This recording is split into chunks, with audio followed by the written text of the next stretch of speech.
Thank you, my friends.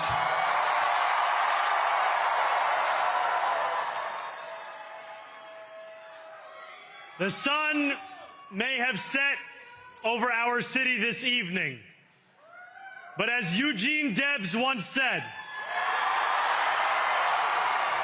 I can see the dawn of a better day for humanity. For as long as we can remember, the working people of New York have been told by the wealthy and the well-connected that power does not belong in their hands. Fingers bruised from lifting boxes on the warehouse floor, palms calloused from delivery bike handlebars, knuckles scarred with kitchen burns. These are not hands that have been allowed to hold power. And yet, over the last 12 months, you have dared to reach for something greater. Tonight, against all odds, we have grasped it. The future is in our hands. My friends, we have toppled a political dynasty.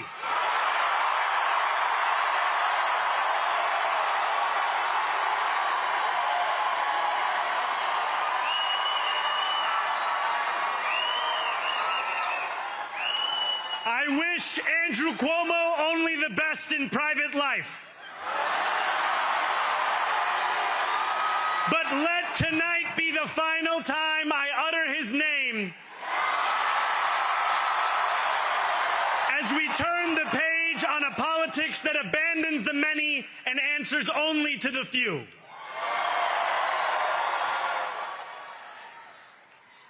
New York, tonight you have delivered a mandate for change, a mandate for a new kind of politics, a mandate for a city we can afford, and a mandate for a government that delivers exactly that. On January 1st, I will be sworn in as the mayor of New York City.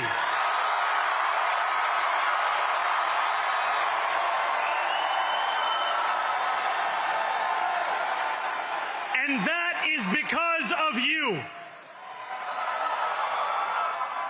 So before I say anything else, I must say this. Thank you. Thank you to the next generation of New Yorkers who refuse to accept that the promise of a better future was a relic of the past. You showed that when politics speaks to you without condescension, we can usher in a new era of leadership. We will fight for you because we are you. Or as we say on Steinway, ana minkum wa ilaykum.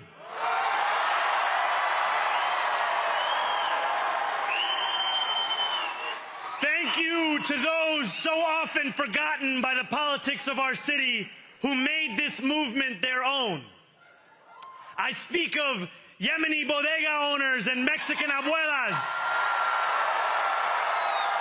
Senegalese taxi drivers and Uzbek nurses,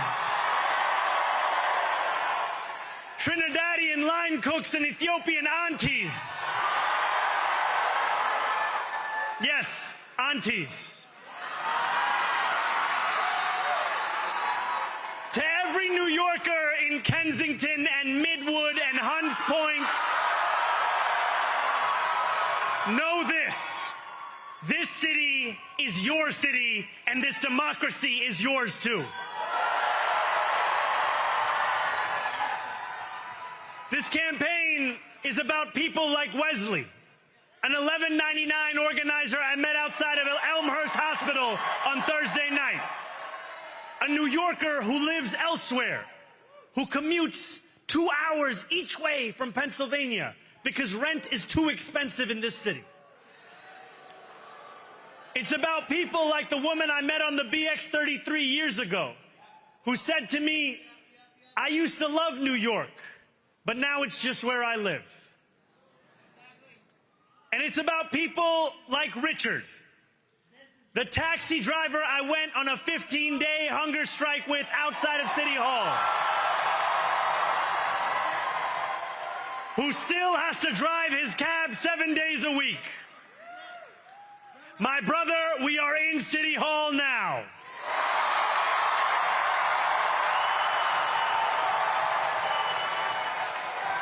This victory is for all of them, and it's for all of you. The more than 100,000 volunteers who built this campaign into an unstoppable force. Because of you, we will make this city one that working people can love and live in again.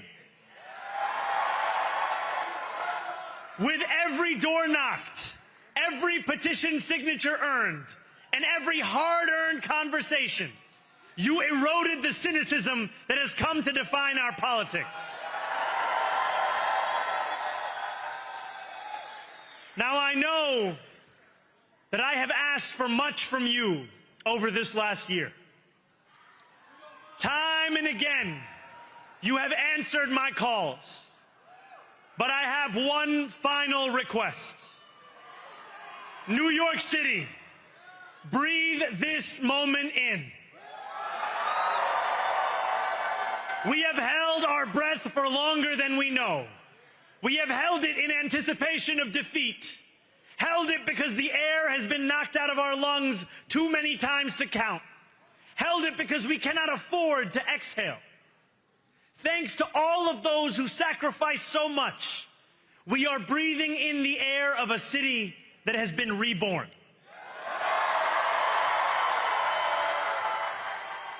To my campaign team, who believed when no one else did,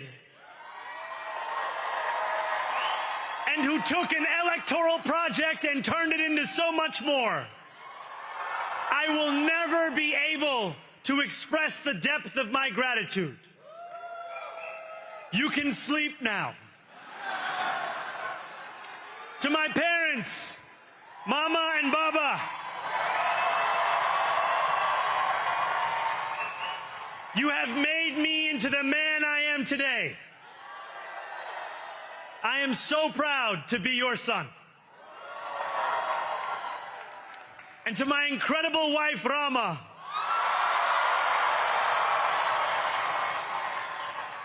Hayati, there is no one I would rather have by my side in this moment and in every moment.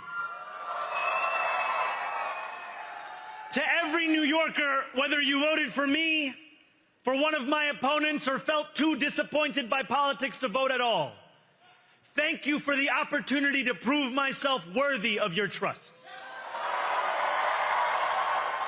I will wake each morning with a singular purpose: to make this city better for you than it was the day before. There are many who thought this day would never come, who feared that we would be condemned only to a future of less, with every election consigning us simply to more of the same. And there are others who see politics today as too cruel for the flame of hope to still burn. New York, we have answered those fears. Tonight we have spoken in a clear voice. Hope is alive. Hope is a decision that tens of thousands of New Yorkers made day after day, volunteer shift after volunteer shift, despite attack ad after attack ad. More than 1 million of us stood in our churches, in gymnasiums, in community centers, as we filled in the ledger of democracy. And while we cast our ballots alone, we chose hope together. Hope over tyranny. Hope over big money and small ideas. Hope over despair. We won because New Yorkers allowed themselves to hope that the impossible could be made possible. And we won because we insisted that no longer would politics be something that is done to us. Now it is something that we do.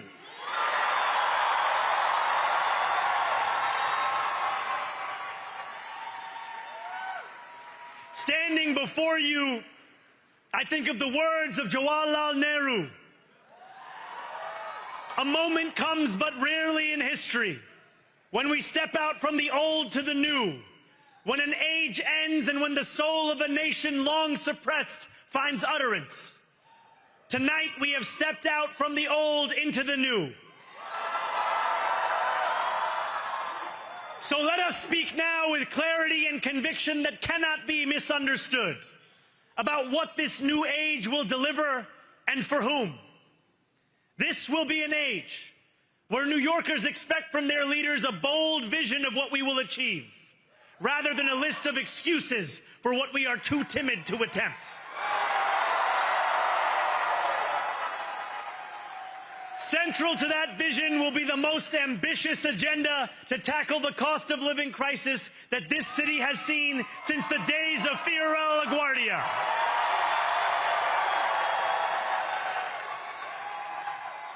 An agenda that will freeze the rents for more than 2 million rent-stabilized tenants. Make buses fast and free. And deliver universal child care across our city. Years from now, may our only regret be that this day took so long to come. This new age will be one of relentless improvement. We will hire thousands more teachers. We will cut waste from a bloated bureaucracy. We will work tirelessly to make lights shine again in the hallways of NYCHA developments where they have long flickered. Safety and justice will go hand in hand as we work with police officers to reduce crime and create a department of community safety that tackles the mental health crisis and homelessness crises head on. Excellence will become the expectation across government, not the exception. In this new age we make for ourselves, we will refuse to allow those who traffic in division and hate to pit us against one another. In this moment of political darkness, New York will be the light. Here, we believe in standing up for those we love. Whether you are an immigrant, a member of the trans community, one of the many black women that Donald Trump has fired from a federal job, a single mom still waiting for the cost of groceries to go down, or anyone else with their back against the wall, your struggle is ours too. And we will build a city hall that stands steadfast alongside Jewish New Yorkers and does not waver in the fight against the scourge of anti-Semitism. Where the more than 1 million Muslims know that they belong. Not just in the 5 boroughs of this city, but in the halls of power. No more will New York be a city where you can traffic in Islamophobia and win an election.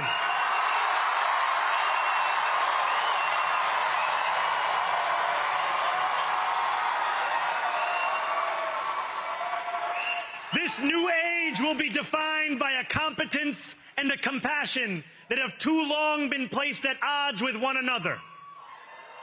We will prove that there is no problem too large for government to solve and no concern too small for it to care about. For years, those in City Hall have only helped those who can help them. But on January 1st, we will usher in a city government that helps everyone. Now, I know that many have heard our message only through the prism of misinformation. Tens of millions of dollars have been spent to redefine reality and to convince our neighbors that this new age is something that should frighten them. As has so often occurred, the billionaire class has sought to convince those making $30 an hour that their enemies are those earning $20 an hour. They want the people to fight amongst ourselves so that we remain distracted from the work of remaking a long broken system. We refuse to let them dictate the rules of the game anymore. They can play by the same rules as the rest of us. Together, we will usher in a generation of change. And if we embrace this brave new course, rather than fleeing from it, we can respond to oligarchy and authoritarianism with the strength it fears, not the appeasement it craves. After all, if anyone can show a nation betrayed by Donald Trump how to defeat him, it is the city that gave rise to him.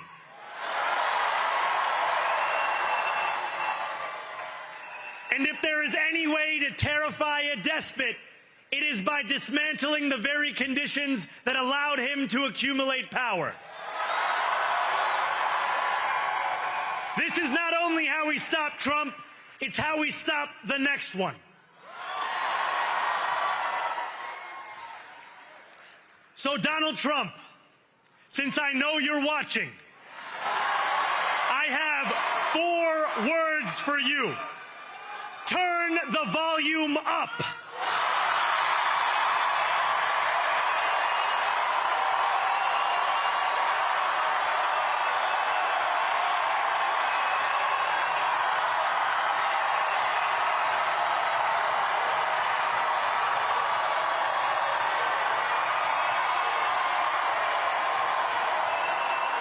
We will hold bad landlords to account because the Donald Trumps of our city have grown far too comfortable taking advantage of their tenants.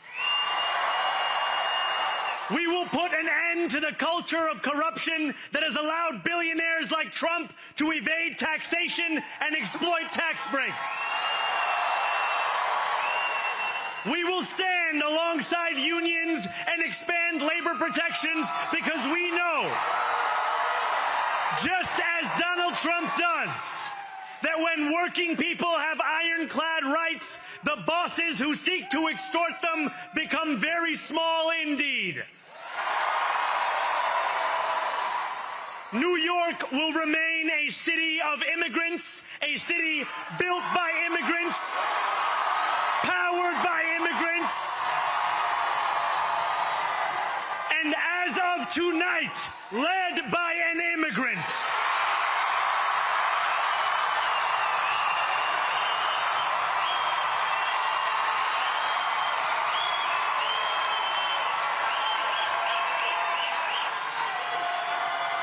So hear me, President Trump, when I say this.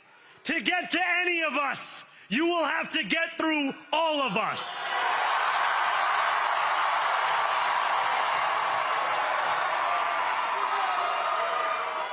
When we enter City Hall in 58 days, expectations will be high.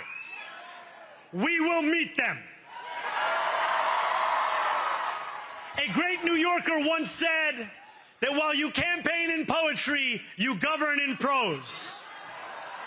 If that must be true, let the prose we write still rhyme, and let us build a shining city for all. And we must chart a new path, as bold as the one we have already traveled. After all, the conventional wisdom would tell you that I am far from the perfect candidate. I am young, despite my best efforts to grow older. I am Muslim. I am a democratic socialist. And most damning of all, I refuse to apologize for any of this. And yet, if tonight teaches us anything, it is that convention has held us back.